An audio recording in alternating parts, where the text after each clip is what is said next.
Hello అండి, welcome to smart ladies smart thoughts. ఎలా ఉన్నారు? అందరు బాగున్నారా? సో ఈరోజు మన ఛానల్లో వచ్చేసి బంగాళదుంప అంటే అందరికి ఇష్టం కదండి. చాలామంది పిల్లలందరూ కూడా ఎంతో ఇష్టంగా తింటారు. అవునండి, ఇవాళ మనం బంగాళదుంప రైస్ చేస్తున్నాం అనమాట. దీన్ని మనం పొటాటో రైస్ అని కూడా అంటారు.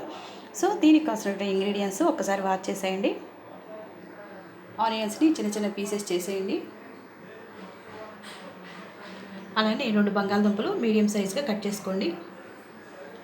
సో గ్లాస్ రైస్ అయితే నేను కుక్ చేసి ఇలా ఆరబెట్టేసాను అనమాట. అప్పుడు మనకు కొంచెం పొడి పొడిలాడుతూ వస్తుంది అనమాట ఇలాగా.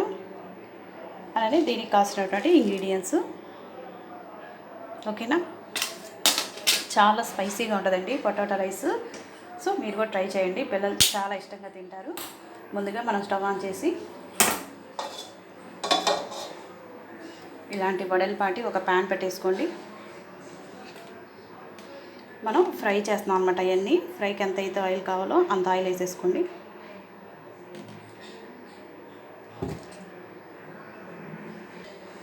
సో ముందుగా ధనియాలు వేసేసుకోండి. ధనియాలు వచ్చేసి ఒక 3 టేబుల్ స్పూన్ సరిపోతాయి. అలానే చెక్క లవంగాలు,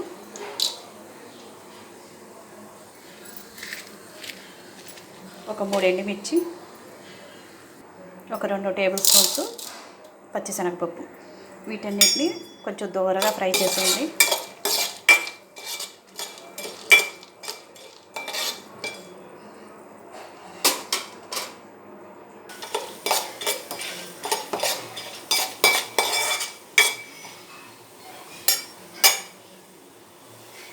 ఇవి మరీ ఫ్రై అవ్వాల్సిన అవసరం లేదండి, కొంచెం గోల్డెన్ కలర్ వచ్చిందాక సరిపోతుంది.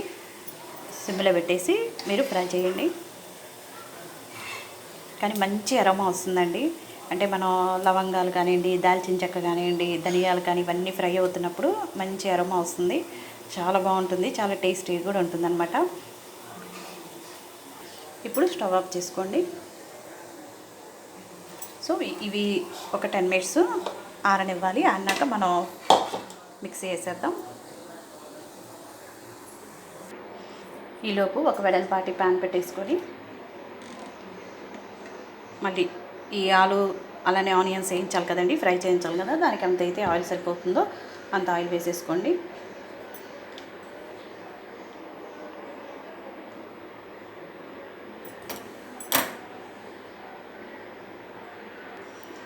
ఆయిల్ అయితే ఫ్రై అయిపోయింది. ఆనియన్స్ కట్ చేసుకున్న ఆనియన్స్ దీంట్లో వేసేసేయండి.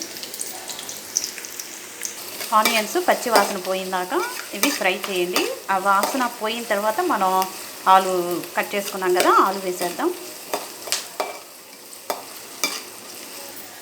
ఇప్పుడు ఒక పచ్చిమిర్చి వేసేయండి.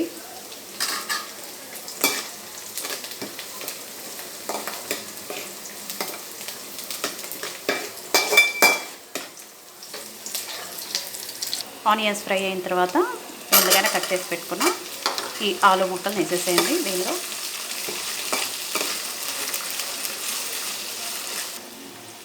ఇప్పుడు రుచికి సరిపడా ఉప్పు వేసుకోండి. అలానే కారం,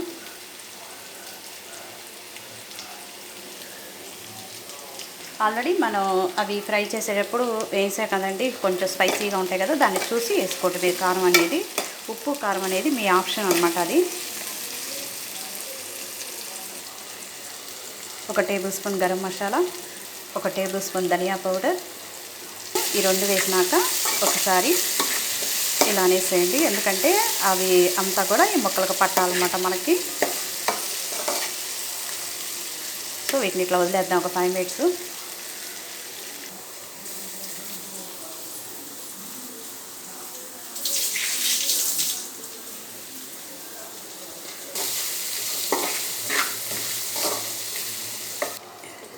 ఇలా మూత పెట్టేసేయండి. మనం ఫస్ట్ ఫ్రై చేసినవన్నీ కూడా ఇంగ్రీడియంట్స్ ఆరిపోయినాయండి. ఇలా ఒక చిన్న మిక్సీ జార్ తీసేసుకొని ఇవన్నీ కూడా మెత్తగా పొడి చేసేసుకోండి.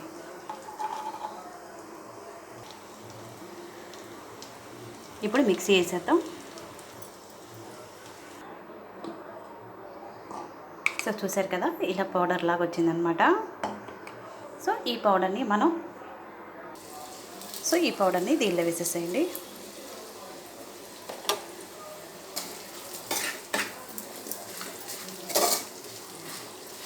ఒకసారి మళ్ళీ ఈ ముక్కలకు కలిపేట్టు ఆ పౌడర్ అంతా కూడా ఈ ముక్కలకన్నీ అంటేట్టు మళ్ళీ ఒకసారి మీరు తిప్పేసుకుంటూ ఉండండి.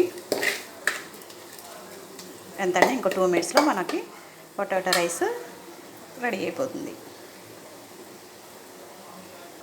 రైస్ అయితే ఆరిపోయిందండి, పొడి పొడిలాడుతుంది అనమాట. ఇప్పుడు ఈ రైస్ని దీనిలో వేసేసుకుందాం.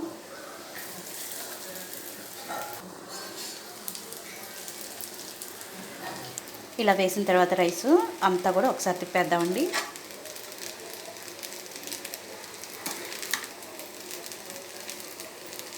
నేనైతే పసుపు వేయలేదనమాట, ఎందుకంటే పసుపు వేస్తే పసుపు డామినేట్ చేస్తుంది అనమాట. అది మీ ఆప్షన్ అండి, వేసుకుంటే వేసుకోవచ్చు, కానీ నా ఉద్దేశం ప్రకారం అయితే పసుపు అవసరం లేదు. ఇప్పుడు స్టవ్ ఆఫ్ చేసేసి ఒక సర్వింగ్ ప్లేట్లో సర్వ్ చేసేసుకుందాం. ఇప్పుడు దీన్ని ఆనియన్స్తో గార్నిష్ చేసేసుకుందాం.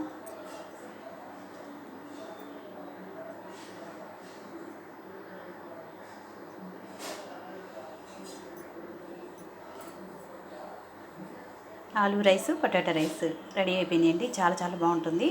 పిల్లలకి ఇలా ఇష్టంగా తింటారు కాబట్టి స్నాక్ లాగా చేసేయండి. అలానే మన ఛానల్లో ఇంకా బోల్డెన్ని స్నాక్ ఐటము నేను ఆల్రెడీ తెప్పించాను అనమాట. బోల్డెన్ని వస్తాయి, మీరు కూడా కంపల్సరీగా వాచ్ చేయండి. నచ్చితే కనుక మీ ఫ్రెండ్స్కి షేర్ చేయండి. ఇది మనం మరమరాలతో మసాలా ఎలా చేస్తాము, అలానే మీల్ మేకర్తో మనం కర్రీ చేసుకోవచ్చు, స్నాక్ ఐటమ్ కూడా చేసుకోవచ్చండి. అలానే అటుకులతో. ఓకేనా? ఓకేనండి, థ్యాంక్ యూ సో మచ్.